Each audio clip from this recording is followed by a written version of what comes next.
얼마 전 한국에서 공개한 KF-21 전투기의 초음속 비행 성공으로 인해 중국과 일본은 물론이고 전 세계 군사무기 매체들조차 경악을 금치 못했습니다. 그도 그럴 것이 스텔스 형상을 가진 4.5세대 전술기를 자국의 힘으로 직접 개발하는 건 미국과 유럽연합처럼 세계에서 손꼽히는 극소수의 강대국들만이 가능했기 때문인데요. 무엇보다도 우리 대한민국은 중국처럼 무기 개발 과정을 절대 공개하지 않는 폐쇄적인 국가와는 다르게 영상 매체와 뉴스를 거쳐 한국 공군의 KF-21 전투기의 첫 번째 초음속 비행과 엔진 시험, 이륙 시험 등 테스트 과정들이 세계 언론에 공개해버리자 굉장히 이례적인 현상이 일어났습니다. 해외 언론 중 일각에서는 해외 수출 홍보라 봐도 무방할 정도로 정밀하게 촬영된 KF-21 전투기의 초음속 비행 모습을 보고 입을 다물지 못했는데요. 그동안은 KF-21 전투기는 최첨단 무기이기에 한국 공군이 시제 비행 공개를 자제해왔지만 이번에 초음속 비행이 성공한 계기판까지 확정적으로 보여주며 미국산 F-35 전투기나 도입하자는 등 KF-21 전투기의 개발을 일방적으로 비난했던 무리들을 침묵에 빠뜨렸습니다. 사실상 그들의 주장은 폐기처분된 것이나 마찬가지죠. 옆나라 중국 역시 압도적인 한국 공군의 초음속 비행을 CCTV와 국영방송 등 대대적으로 방송에 내보냈는데 중국인들은 자신들이 그렇게나 과소평가했던 한국의 기술력이 전혀 아니었기에 꽤나 충격을 받은 반응을 보였습니다. 그런데 같은 시각 영국 군사 언론에서는 한국 공군의 수준을 세계 5위로 평가해 화제가 되었습니다. 또한 영국 군사 언론은 특히 KF-21 전투기에 장착된 미사일 무기 체계들을 주목했는데요. 이것은 즉슨 테스트 기체 수준이 아닌 곧장 전투에 투입이 가능한 군배치용 기체로 순식간에 거듭나려 한다는 결정적인 증거라며 최대 8발까지 장착이 가능한 미티어 미사일 혹은 한국형 미사일을 탑재한 뒤 보람의 전투기가 편대 비행하며 멀티런칭 시스템을 통해 최대 8대의 적전투기들을 포착 시 순식간에 격추시킬 수 있다고 설명했습니다. 영국 언론의 발언처럼 머지않은 2026년 한국 공군의 편대에는 자랑스러운 국산 전투기 KF-21 보라매까지 공군 대열에 당당하게 합류하겠군요. 이에 대해 중국은 꽤나 충격을 받았는지 이를 대대적으로 방송하며 한국에 대한 경계의 눈초리를 보냈는데요. 중국 매체 신화국제군사평론은 한국 공군이 일본 항공자위대의 공군력을 넘어섰다고 말해 중국인뿐만 아니라 일본까지도 패닉 상태로 만들었습니다. 중국 매체는 몇 가지 이유를 들며 한국 공군이 왜 일본 항공자위대의 공군력을 뛰어넘었는지 설명했는데 그 설명이 꽤나 논리적이어서 눈길을 끌었습니다.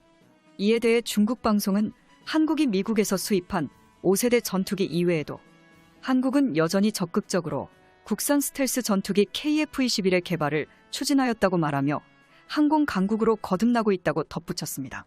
그러면서 중국은 한국의 공군력은 이미 일본 자위대보다 공군력이 넘어섰다고 말했습니다.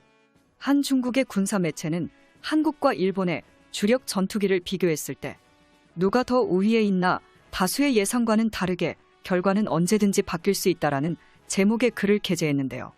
매체는 한국과 일본이 미국의 동맹으로 있기 때문에 서로 간의 전쟁은 하지 않지만 미국만 빼고 볼 때 한일 관계에서 둘의 사이가 좋지 않아 아슬아슬한 줄타기를 하는 중이라고 말했으며 언제 어디서 교전이 일어나도 이상할 것이 없다고 지적하고 있습니다. 만약 교전이 벌어진다면 한국과 일본이 미국에서 들여온 전투기로 싸우게 될 텐데 그 규모와 힘에서 서로 차이를 보이고 있다고 말하고 있는데요. 무기의 규모로 본다면 한국 공군이 40대의 F-35를 보유하고 있고 일본 항공자위대가 147대의 F-35를 보유할 예정이어서 일본이 계획대로 F-35를 이상 없이 구매한다면 일본이 규모에서 앞서는 것이 사실입니다. 현존 최강이라고 불리는 5세대 전투기를 일본이 더 많이 보유하고 있음에도 불구하고 매체는 아이러니하게도 몇 가지 이유를 들며 한국 공군의 손을 들어줬습니다. 제일 먼저 F-35의 효율성 문제가 거론됐는데요. 중국 매체에서는 군사위원장이 지적한 F-35의 문제점을 설명했습니다. 첫 번째로 F-35는 1990년대에 다목적 전투기로 개발하였으나 스텔스 효과 이외에는 기존 전투기와 별 차이가 없었고 오히려 중무장이 가능한 F-15가 작전 효율성이 더 우수하다는 평가가 있다고 설명했는데요. 한마디로 현재에는 스텔스 전투기가 필수적이긴 하지만 많은 수량이 필요한 것은 아니라고 전했습니다. 이는 최근 미 공군의 전술 결의를 보면 쉽게 파악할 수 있는데요. 미 공군의 새로운 전술 교류에 따르면 같은 기종끼리 작전을 펼치는 것이 아니라 편대를 이루는 것으로 바뀌었습니다. 우선 F-35가 먼저 앞장서서 뛰어난 스텔스 성능으로 적진 깊숙이 들어가 적의 표적을 아군에게 보내면 멀리서 엄청난 화력으로 적을 초토화시키는 전술입니다. 한마디로 F-35 스텔스 전투기는 보조하는 역할이고 실제적으로는 F-15를 이용한 화력전이라는 것인데요. 레이더의 발달로 스텔스 전투기도 추적할 수 있기 때문에 일각에서는 F-15K가 F-15J보다 훨씬 성능이 뛰어나기 때문에 최근 공군기 운용 동향을 볼 때 한국이 좀 더 최신 트렌드에 가깝다고 판단하고 있습니다. 중국 매체는 한국과 일본이 미국에서 도입한 F-35 스텔스 전투기 성능에 대해서도 같은 기종 같지만 분명 다르다고 지적하고 있습니다. 한국의 F-35는 전량이 미국에서 생산된 제품으로 미국 공군이 쓰고 있는 것과 거의 동일한 기체입니다. 반면 일본의 F-35는 초기 4대를 제외한 기체 대부분이 미쓰비시 중공업에서 면허 생산한 것들인데요. 이들은 5세대 전투기를 일본 내에서 생산한다며 대단한 자부심을 드러냈지만 도입 비용이 더 증가했고 미국보다 전투기 생산 기술이 떨어져 불량률이 높습니다. 이 과정에서 한국과 일본이 각각 개발한 자국산 전투기에서 차이를 보인다고 전했습니다. 개발이 진행 중인 KF-21 전투기는 기존 성능에 만족하지 않고 끝없이 발전을 추구하며 성능 개량을 못해서 안달입니다.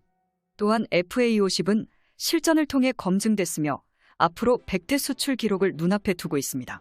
반면 일본의 F2는 수출은커녕 일본에서도 애물단지로 전락했습니다. 최근 일본 항공자위대는 이륙하자마자 전투기가 비상 착륙하는 일이 발생했는데요.